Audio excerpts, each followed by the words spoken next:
ये हैं भारत के सबसे बड़ी अदालत के सबसे सीनियर जज यानी chief justice of India Suryakant. 29 जनवरी 2026 को एक मामले की सुनवाई के दौरान ट्रेड यूनियन को लेकर इन्होंने कुछ ऐसी बातें कही हैं कि इनके शब्द पूरी रात मेरे दिमाग में गूंजते रहे। मैं हुजूर पर कोई आरोप नहीं लगा रहा, बस सवाल है कि इन्होंने ट्रेड यूनियनों के बारे में जो कहा है वो दुनिया की किस किताब से पढ़कर आए हैं। दरअसल हुजूर ने सीधे शब्दों में कह दिया कि भारत में औद्योगिक विकास को रोकने और नौकरियों को नुकसान के लिए ट्रेड यूनियन काफी हद तक जिम्मेदार हैं। इन्हीं के कारण कई उद्योग धंधे बंद हो गए। जबकि यदि आप भारत से लेकर दुनिया भर में ट्रेड यूनियन के योगदान को देखेंगे तो चीफ जस्टिस की ये बातें पूरी तरह से गलत नजर आएंगी, ठीक विपरीत नजर आएंगी। और जिस तरह से हुजूर बोल रहे हैं उससे संदेह भी पैदा होता है कि अपने से बोल रहे हैं या फिर सत्ता और सेठों के फायदे की बात बोल रहे हैं। क्या कहीं से कोई इशारा मिला है ट्रेड यूनियनों को बदनाम करने का?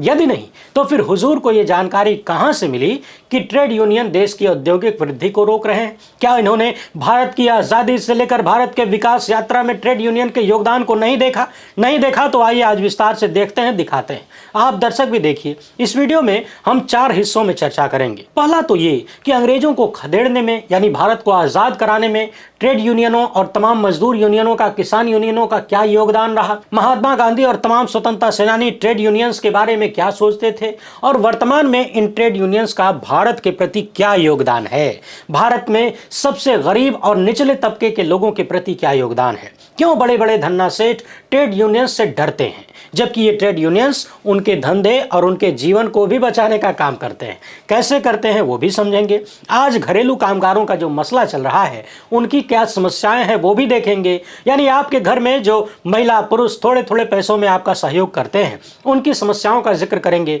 और फिर बात करेंगे चीफ जस्टिस सूर्यकांत की, क्योंकि जिस ट्रेड यूनियन को ये देश के लिए हानिकारक बता रहे हैं कहीं ना कहीं इनका जीवन भी उससे जुड़ा हुआ है और उसी की बदौलत आज भारत के चीफ जस्टिस बने हुए हैं। सवाल ये भी करेंगे कि क्या हुजूर का चरित्र हद से ज्यादा दोहरा हो चुका है, ठीक हमारे विश्व गुरु की तरह। आखिर क्यों चर्चा होने लगी है कि इनकी विचारधारा गरीब विरोधी है, महिला विरोधी है और दलित विरोधी है। वीडियो काफी शानदार होने वाली है, काफी महत्वपूर्ण जानकारियां आपको मिलेंगी, इसलिए धीरज के साथ यानी धैर्य के साथ, मेरा मतलब है पेशेंस के साथ पूरा वीडियो देखिएगा। धीरज और धैर्य सुनकर इस नाम के लड़कों को ढूंढने की जरूरत नहीं है। और हाँ, पहली बार है तो चैनल को सब्सक्राइब करके घंटी बजा दीजिए टन से।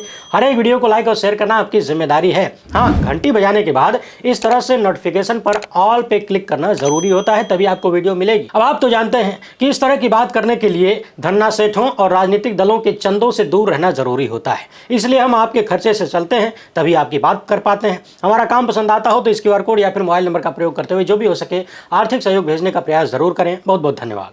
दरअसल 29 जनवरी को सुप्रीम कोर्ट में घरेलू कामगारों को लेकर एक मामले पर सुनवाई हो रही थी और जैसे ही ट्रेड यूनियन का जिक्र आया चीफ जस्टिस भड़क गए और भड़कते हुए कुछ लाइनें बोलते हैं जिन्हें सुनकर ऐसा लगता है कि हुजूर याद करके बैठे थे कि जैसे मौका मिलेगा बोल देंगे भक्त से। इन्होंने साफ साफ कह दिया कि ट्रेड यूनियन देश के औद्योगिक विकास के लिए बाधा है, कई उद्योग धंधे इनके कारण बंद हो गए। इस बात को दिमाग में रखते हुए आइए भारत में ट्रेड यूनियन का इतिहास झांकते हैं और बहुत हल्का हल्का आपको याद दिलाऊंगा, उतने से ही हुजूर की लाइनों की कलई खुल जाएगी। सबसे पहले तो यह समझना है कि ट्रेड यूनियन का मतलब क्या है। तो ट्रेड यूनियन किसी भी संस्था में काम करने वाले मजदूरों और कर्मचारियों का एक संगठित समूह होता है, संगठन होता है जो अपने सदस्यों के लिए उनके वेतन, काम के घंटे, नौकरी की सुरक्षा, छुट्टी, शोषण के खिलाफ सुरक्षा जैसे मुद्दों पर आवाज उठाता है। यानी अकेला मजदूर, अकेला कोई कर्मचारी सरकार से या बड़े बड़े सेठों से लड़ तो नहीं सकता। ऐसे में सब मिलकर अपना एक संगठन बनाते हैं और संगठन के माध्यम से अपनी बात रखते हैं, लड़ाई होती है। और ये ट्रेड यूनियन का मामला कोई नया नहीं है, दुनिया भर में ट्रेड यूनियन सदियों से चलते आ रहे हैं। और जब आप भारत के परिप्रेक्ष्य में देखते हैं तो मसला और भी महत्वपूर्ण होता है, क्योंकि भारत में सदियों तक अंग्रेजों ने शासन किया, उसके पहले अलग अलग राजाओं ने, और उसके पहले से ही जो भारत की संस्कृति रही है जिसके भीतर बंधुआ मजदूर से लेकर तमाम ऐसी चीजें थी जिनके भीतर गरीबों, दलितों, महिलाओं का शोषण आम बात थी। आज की तारीख में जब आपको 8 घंटे का काम, हफ्ते की छुट्टी, ओवर टाइम का पैसा और फिक्स्ड वेतन और सुरक्षा ये सब कुछ मिलता है तो एकदम सामान्य लगता है जैसे हलवा मिल गया।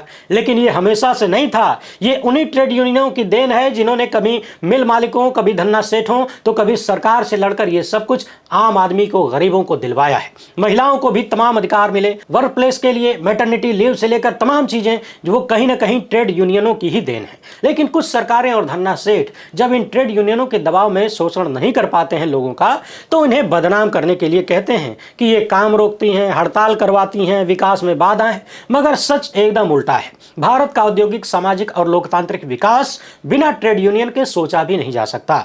ये ट्रेड यूनियन एक तरह से औद्योगिक विकास की रीढ़ है। आज यदि कोई मजदूर 14 से 16 घंटा, 20 घंटा काम नहीं कर रहा है, चुपचाप मालिक की गाली नहीं सुन रहा है, लाठी खा के चुपचाप बैठा नहीं है, तो उसके पीछे यूनियन की ताकत है। यूनियंस ने औद्योगिक विकास को रोका नहीं, बल्कि शांति का रास्ता दिखाया। ट्रेड यूनियन जितना मजबूत होगा, उतनी कम हिंसा और अराजकता होती है। ये यूनियंस मालिक और मजदूर के बीच बातचीत का रास्ता बनाते हैं। अगर यूनियन न होते तो मजदूरों को अपना हक मांगने और शोषण के खिलाफ आवाज उठाने, बातचीत करने का माध्यम न मिलता। और आप तो जानते हैं कि जब भीड़ को रास्ता नहीं दिखता है तो वो बेकाबू हो जाती है, और जब बेकाबू हो जाती है तो बेकाबू भीड़ मिल में आग भी लगा सकती है, फैक्ट्री को बर्बाद कर सकती है, मिल मालिक को भी उस आग के हवाले कर सकती है। परंतु जब यूनियन होता है तो यूनियन में कुछ लोग मजदूरों से बात करते हैं, उनका पक्ष मालिक के सामने रखते हैं और मालिक का पक्ष मजदूरों के सामने रखते हैं। हाँ, इसमें कई बार ऐसा होता है कि हड़ताल पर जाना पड़ता है, काम में बाधा आती है, लेकिन वो छोटी छोटी बाधाएं इसलिए आती हैं ताकि कल को बड़ी बाधा ना आ जाए। आप सोचिए कि कंपनी में 2 दिन, 4 दिन, 10 दिन का काम रुकना बड़ी बाधा है, या फिर कंपनी में आग लग जाए, सब कुछ जलकर खाक हो जाए, मालिक भी मजदूरों के गुस्से का शिकार हो जाए, उनका परिवार भी संकट में आ जाए। ये बड़ी बात है। कौन सी बड़ी बात? अब ट्रेड यूनियंस का वर्तमान देखने से पहले जरा इतिहास में चलते हैं, क्योंकि भारत की आजादी केवल कुछ नेताओं के कारण नहीं आई है। उसमें एक बड़ा योगदान कारखानों, खदानों, बंदरगाहों और रेलवे तथा मिलों में काम करने वाले मजदूरों, कर्मचारियों की आवाज का भी रहा है। और इन आवाजों को संगठित करने का काम ट्रेड यूनियंस ने किया। मजदूरों का संगठित होना अंग्रेजों के लिए काल बन गया। ब्रिटिश सरकार को डर था कि अगर मजदूर संगठित हो गए तो अंग्रेजी सरकार भारत के मजदूरों का शोषण नहीं कर पाएगी, जरूरत से ज्यादा काम नहीं करवा पाएगी, उनका प्रोडक्शन ठप हो जाएगा, और प्रोडक्शन ठप हुआ तो राज हिल जाएगा। इसलिए अंग्रेजों ने यूनियन बनाने पर ही पाबंदी लगा दिया था। यूनियन के नेताओं पर लाठियां चलाई गईं, हड़ताल करने पर गोलियां चलाई गईं, हत्याएं की गईं, लेकिन भारत का मजदूर रुका नहीं। 1920 में भारत की पहली राष्ट्रीय ट्रेड यूनियन बनी, all India trade union Congress, और इसके पीछे नेता थे लाला लाजपत राय। वो खुद ही कहा करते थे कि मजदूर आंदोलन राष्ट्रीय आंदोलन की रीढ़ है। All India trade union Congress ने एक एक मजदूर को बताया कि ये अंग्रेज सिर्फ शासक नहीं है बल्कि शोषक भी हैं, और इस ट्रेड यूनियन ने भारत की आजादी को रोटी और रोजगार से जोड़ा। वरना सोचिए, एक मजदूर जो सुबह से लेकर शाम तक पसीना बहाता है, 2 वक्त की रोटी मिल जाती है, खा पी के सो जाता है, वो तो यही सोचकर बैठा था कि मेरा तो जन्म ही हुआ है यही सब करने के लिए, क्या फर्क पड़ता है मेरा शोषण कोई अंग्रेज करे, विदेशी करे या फिर भारत के सेठ। मगर यूनियन ने ही उन मजदूरों को बताया कि आजाद भारत में तुम्हारी रोजी रोटी रोजगार कुछ अलग होगी, वो अपना होगा। ये अंग्रेज सिर्फ सत्ता ही नहीं चला रहे बल्कि तुम्हारा शोषण भी कर रहे हैं। अंग्रेजों को लगता था कि सेना के दम पर वो राज कर लेंगे, लेकिन भारत की ट्रेड यूनियन ने उन्हें दिखा दिया कि बिना मजदूर के तुम्हारा साम्राज्य नहीं चल पाएगा। 15 मार्च 1918 को अहमदाबाद, गुजरात में अहमदाबाद के मिल मजदूरों ने प्लेग भत्ता बंद करने के खिलाफ आंदोलन किया। मजदूरों के समर्थन में महात्मा गांधी ने अहमदाबाद मिल मजदूर आंदोलन को समर्थन दिया। और चौंकाने वाली बात यह है कि अहमदाबाद मिल मालिक अंबालाल साराभाई थे और इनकी बहन अनुसुईया बेन महात्मा गांधी के साथ मजदूरों की आवाज बन गई। अपने ही सेठ भाई के खिलाफ अनुसुईया बेन ने महात्मा गांधी की आवाज में आवाज मिलाया। अनुसुईया बेन साबरमती आश्रम में महात्मा गांधी की सहयोगी थी। गांधी ने मजदूरों का साथ दिया, भूख हड़ताल किया। मिल मालिक 20% महंगाई भत्ता दे रहे थे, महात्मा गांधी ने उसे 35% करवा दिया। अहमदाबाद मिल मजदूर आंदोलन गांधी जी का दूसरा सफल आंदोलन था। इसके पहले उन्होंने चंपारण सत्याग्रह किया था। उम्मीद है प्लेग की महामारी के बारे में आपने सुना ही होगा। इसके बाद 1928 में बॉम्बे टेक्सटाइल्स स्ट्राइक हुआ। लाखों मजदूर सड़क पर चले गए। महीनों तक मिलें बंद रहीं। अंग्रेजी व्यापार को भयंकर नुकसान हुआ। यह लड़ाई तो वेतन को लेकर थी, मगर अंग्रेजी सत्ता हिलने लगी। इसी तरह रेलवे, पोर्ट और पोस्टल मजदूर भी अंग्रेजों की चूल्हे हिलाने लगे। रेलवे अंग्रेजी शासन की नस हुआ करती थी।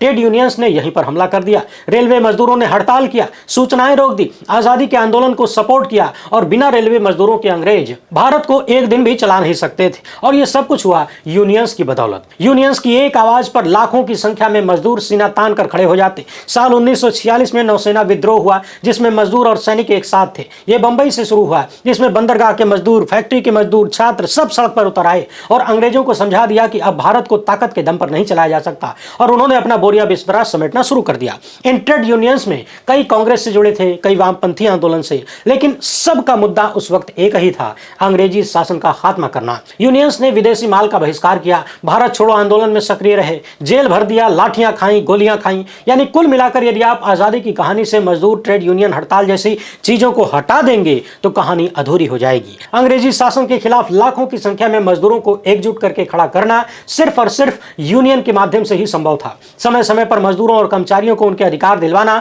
यह सब कुछ यूनियंस के दम पर ही होता है। और भारत में चीफ जस्टिस कह रहे हैं कि ट्रेड यूनियन देश के औद्योगिक विकास में बाधा है, कई उद्योग इनके कारण बंद हो गए। और अभी तो रुकिए, ये तो इतिहास था, जरा वर्तमान का रिजल्ट भी देखिए। ज्यादा डिटेल में नहीं जाऊंगा, बस अपने चीफ जस्टिस को थोड़ा सा याद दिलाऊंगा कि हुजूर, हमारे देश में जितनी भी नवरत्न कंपनियां हैं ना, उन सब में ट्रेड यूनियन है, और ट्रेड यूनियनों ने ही इन कंपनियों को दुनिया भर में फैलाया है। सिर्फ भारत में नहीं, बात ओएनजीसी की हो या शिपिंग कॉर्पोरेशन की, जहां काम करने में सेठ लोग सरेंडर कर जाते हैं, वहां सरकारें इन्हीं कंपनियों को भेजती हैं, और इन सब में ट्रेड यूनियन है। ओएनजीसी, गेल, कोल इंडिया, एनटीपीसी, पावर ग्रिड, भेल, एचएएल, आईओसी, बीपीसीएल, ये सब नवरत्न कंपनियां हैं, भारत की जनता की कंपनियां हैं, और इन सब में ट्रेड यूनियन है। और ये यूनियन समय समय पर अपने लोगों की आवाज बनते हैं, कर्मचारियों के हक दिलवाते हैं, और किसी भी प्राइवेट कंपनी से ज्यादा पैसा कमाकर देश को देते हैं, आपको देते हैं, किसी सेठ की जेब में नहीं भरते। और तो और देश के राष्ट्रीयकृत बैंकों की बात कर लीजिए, स्टेट बैंक ऑफ इंडिया हो चाहे पंजाब नेशनल बैंक, और भी जितने हैं, इन्हें देश के सेठों ने लगातार लूटा और सरकार ने लुटवाया। हाल ही में खबर आई कि 16 लाख करोड़ रुपया धन्ना सेठों का माफ कर दिया गया। ये पैसा इन्हीं बैंकों से गया था, और इन सभी बैंकों में यूनियन है। यूनियंस ने ही अपने लोगों से, अपने कर्मचारियों से, मजदूरों से ऐसे काम करवाया कि बैंकों ने देश को लाखों करोड़ों रुपया हर साल मुनाफा कमा कर दिया है और दे रहे हैं। और सबसे महत्वपूर्ण बात, वो सरकारी बैंक ही थे जिन्होंने गांव गांव जाकर छोटे छोटे कस्बों में ब्रांच खोला, जहां प्राइवेट बैंक सपने में भी नहीं सोच सकते थे जाने की, वहां पर ये सरकारी बैंक गए। इन सब में यूनियन है, और इसी यूनियन ने बैंक कर्मचारियों से ऐसा काम करवाया कि देश के गरीब से गरीब आदमी को भी लाभ मिला और देश को मोटा पैसा भी मिला। अपनी स्क्रीन पर इस खबर को देखिए। साल 2024-25 में भारत के राष्ट्रीयकृत बैंकों ने लगभग 1,80,000 करोड़ रुपए का मुनाफा कमा कर दिया है इस देश को। क्या आप कल्पना भी कर सकते हैं? 1,80,000 करोड़ रुपया हमारे सरकारी बैंकों ने कमाकर देश को दिया है, और इन सब में यूनियन है। अकेले स्टेट बैंक ऑफ इंडिया ने लगभग 75,000 करोड़ का प्रॉफिट दिया है। भारत की रेलवे, जिसके भीतर लाखों कर्मचारी हैं, उनका भी यूनियन है। तो क्या रेलवे का भारत में कोई योगदान नहीं है? क्या रेलवे कर्मचारियों के यूनियन ने रेलवे को बर्बाद कर दिया?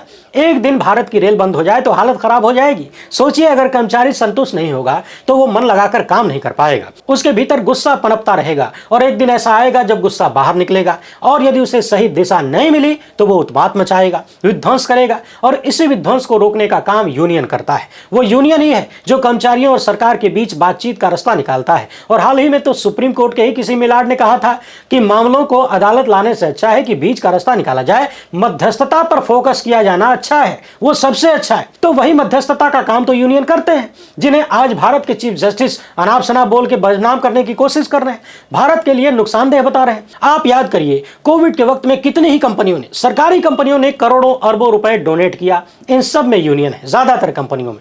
और तो और समझने वाली बात यह भी है कि हमारे चीफ जस्टिस सूर्यकांत के पिताजी, जिनका नाम है श्री मदन गोपाल शर्मा जी, वे सरकारी स्कूल में संस्कृत के अध्यापक थे। तो सबसे पहले चीफ जस्टिस को ही चाहिए कि वो अपने परिवार में देखें कि यूनियन का लाभ उनके पिताजी को मिला कि नहीं, क्योंकि 1950-60 के दशक में भी सरकारी शिक्षकों ने संगठन बनाना शुरू कर दिया था। शिक्षक संघ सक्रिय हो चुके थे, समय समय पर सरकार के सामने अपनी मांग रखते, अपने अधिकार मांगते। और खुद चीफ जस्टिस सूर्यकांत ने तो सरकारी स्कूल में पढ़ाई किया है, अपनी प्रारंभिक शिक्षा उन्होंने सरकारी स्कूल से ली, और आगे भी सरकारी शिक्षा व्यवस्था से ज्ञान प्राप्त करते रहे। उसी की बदौलत आज चीफ जस्टिस बनकर बैठे हैं। अगर ट्रेड यूनियंस ने देश में बर्बादी लाई तो क्या हुजूर का स्कूल बर्बाद हो गया? क्या स्कूल ने इनको शिक्षा नहीं दी, इनकी शिक्षा को बर्बाद कर दिया? अगर कर दिया तो फिर चीफ जस्टिस कैसे बन गए? अगर बर्बाद शिक्षा से ऐसी कुर्सी मिल सकती है तो ईश्वर ऐसी बर्बाद शिक्षा सबको दे। अगर ट्रेड यूनियन न होते, शिक्षकों के अधिकार न मिलते, तो वे कभी नाराज मन से पढ़ाते, कभी पढ़ाते ही नहीं, और कभी कुछ और मामला हो सकता था। मगर सवाल यह है कि वर्तमान चीफ जस्टिस, जो खुद एक सामान्य परिवार से आते हैं, कहते हैं कि हमने गरीबी देखा है, अभाव देखा है, तो आज गरीबों की आवाज बनने वालों के खिलाफ कैसे हो सकते हैं? जबकि हकीकत यह है कि आज क्रोनी कैपिटलिज्म ने सरकारी शिक्षा को बर्बाद कर दिया है। सेठ, बड़े बड़े धन्ना सेठ चाहते हैं कि सरकारी स्कूल खत्म हो जाए। आप देखिए, ज्यादातर सेठ स्कूल के बिजनेस में उतर गए। शिक्षा का व्यापारीकरण बहुत जोर शोर से हो रहा है। वो चाहते हैं कि गरीबों के बच्चे अनपढ़ रहें और सस्ते मजदूर मिलते रहें, अमीर अमीर होता रहे, गरीब गरीब होता रहे। अब समझने वाली बात यह है कि घरेलू कामगारों का मसला क्या है, जिस पर सुनवाई करते हुए चीफ जस्टिस इतनी अनर्गल बात बोल गए। दरअसल हमारे आपके घरों में जो घरेलू कामगार होते हैं उनके साथ कई तरीके की समस्याएं हैं। यौन उत्पीड़न होता है, मारपीट, गाली गलौज जैसी खबरें आती हैं, आए दिन आती रहती हैं। जाति के आधार पर भी भेदभाव होता है, उन्हें अलग बर्तन दे दिया जाता है, अलग जगह बैठने की होती है। बाल श्रम तो बहुत ही आम बात है। दलाल और एजेंट कई बार झूठ बोलकर बहला फुसलाकर उन्हें शहर लेकर आते हैं, काम करवाते हैं, गुलाम की तरह रखते हैं, पूरा पैसा भी नहीं देते। 24 घंटे का काम कई बार होता है, तनख्वाह बहुत कम, काम बहुत ज्यादा और छुट्टी ना के बराबर होती है। इसी में जो दूसरे राज्य से आते हैं यानी बाहर से आते हैं उनकी अलग अलग समस्याएं होती हैं। आपको जानकर आश्चर्य होगा कि भारत में 9 करोड़ के आसपास घरेलू कामगार हैं और इसमें ज्यादातर महिलाएं हैं, लड़कियां हैं और बड़ी संख्या में SC ST समुदाय की हैं जो कि दूसरों के घरों में काम करती हैं। और यही कारण है कि घर के भीतर काम करने से इनका कार्य अलग हो जाता है, निरीक्षण नहीं हो पाता, निगरानी नहीं हो पाती, नामुमकिन जैसा है। भला कौन अपने घर में निगरानी करने देगा कि उसके नौकर का हालचाल क्या है। दूर दराज के गांव और आदिवासी क्षेत्रों से कई बार कम पढ़े लिखे लोगों और सीधे साधे लोगों को बला फुसलाकर एजेंट लेके आ जाते हैं, शहरों में बेच देते हैं, फिर शुरू होता है उनका शोषण। लेकिन वैसे भी जो अपनी मर्जी से गए हैं उन्हें भी उनके तमाम अधिकार नहीं मिलते। हालांकि देश में कई राज्यों ने जैसे तमिलनाडु ने अपने करीब 20 लाख घरेलू कामगारों के लिए पेंशन, मातृत्व का लाभ, बच्चों के लिए पढ़ाई, दुर्घटना जैसी तमाम चीजों को वेलफेयर बोर्ड बनाकर संरक्षित करने का काम किया है। कर्नाटक ने भी साल 2025 में घरेलू कामगारों के लिए कुछ अधिकार देने का प्रयास किया। इस रिपोर्ट में आप चाहें तो विस्तार से जाकर गूगल करके पढ़ सकते हैं। तो कुल मिलाकर भारत के हमारे प्यारे और सम्मानित चीफ जस्टिस सूर्यकांत से निवेदन है कि कभी अकबर रोड के अपने 2.5 एकड़ के चमचमाते बंगले से बाहर निकलें और उन झुग्गियों में जाकर देखें जहां घरेलू कामगार रहते हैं। पॉश इलाके में इन्हें रहने की जगह नहीं मिलती, ये रह भी नहीं सकते। गरीबों की झुग्गियां झोपड़ियां तो अलग ही क्षेत्र में बनाई जाती हैं या फिर वो अपने से बना लेते हैं, बना के कौन देने वाला है। समय समय पर बुलडोजर से हटा भी दिया जाता है। वो ऐसी जगहों पर रहते हैं जहां न तो पीने का साफ पानी है, न ही शौचालय की व्यवस्था है। ज्यादातर झुग्गियों से निकलते ही सामने नाला दिखता है, नाले पर ही झुग्गियां होती हैं और इसी बदबू के साथ उन्हें अपना जीवन बिताना होता है। हमारे प्रिय चीफ जस्टिस साहब, न तो इन घरेलू कामगारों को 3 लाख 4 लाख की सैलरी मिलती है, न मुफ्त बिजली, न पानी, न पेंशन, न व्यवस्था, न स्वास्थ्य की सुरक्षा और न ही जीवन की सुरक्षा। इनके पास 2.5 एकड़ का सरकारी बंगला भी नहीं है, सरकारी गाड़ी भी नहीं है जैसा आपके पास है। ये बड़ी बड़ी बिल्डिंगों से कई किलोमीटर दूर रोजाना किराया देकर 40-50 रुपया रोज का खर्च करके काम करने जाते हैं और जो तनख्वाह मिलती है उसमें किसी तरह से राशन खरीद पाते हैं। ज्यादातर तो रोज का राशन खरीदते हैं और कुछ तो जब खाना पकाना होता है उसी दौरान राशन खरीदने जाते हैं, क्योंकि उससे ज्यादा खरीद नहीं सकते। किसी तरह से अपना और बच्चों का पेट पाल पाते हैं, उन्हें पढ़ाना तो बहुत दूर की बात है। और यदि गलती से कहीं अमृत भाग्य के कारण बीमार हो गए तो फिर छोटी छोटी बीमारियों का भी इलाज करवा नहीं पाते हैं। थैंक यू फलाने जी बोलकर दुनिया से विदा हो जाते हैं। ज्यादातर डोमेस्टिक हेल्पर दूर दराज के गांव से आते हैं और झुग्गी झोपड़ियों में हद से ज्यादा अभाव में अपना जीवन बिताते हैं। मगर इस देश की सबसे बड़ी अदालत के सबसे सीनियर जज कहते हैं कि इन्हें न्यूनतम वेतन का अधिकार देने से दिक्कत हो जाएगी। किसी का शोषण 3000 में हो रहा है, किसी का 5000 में, किसी का 10,000 में। तो क्या इन्हें न्यूनतम वेतन का अधिकार नहीं मिलना चाहिए? क्या सरकारी व्यवस्था से इन्हें पेंशन का अधिकार नहीं मिलना चाहिए? क्या इन्हें स्वास्थ्य की व्यवस्था नहीं मिलनी चाहिए? और इनकी आवाज उठाने वाले यूनियन जब अदालतों का दरवाजा खटखटाएं तो चीफ जस्टिस न सिर्फ न्यूनतम वेतन का अधिकार देने से मना करते हैं बल्कि ट्रेड यूनियन के पीछे ही पड़ जाते हैं, उन्हीं के बारे में नाम शनाप बोलने लगते हैं। सवाल है कि इस देश के धन्ना सेठों ने लगातार देश के बैंकों को लूटा है, सरकारों से मिलकर देश की संपत्तियों पर कब्जा किया है। चीफ जस्टिस ने कितनी बार सेठों का नाम लेकर उनकी आलोचना की, कितनी बार हुजूर ने कहा कि ये लोग देश को लूट रहे हैं, इनकी वजह से देश की संपत्ति बर्बाद हो रही है। 16 लाख करोड़ बैंकों का जो लूटा गया वो सेठों ने ही तो लूटा,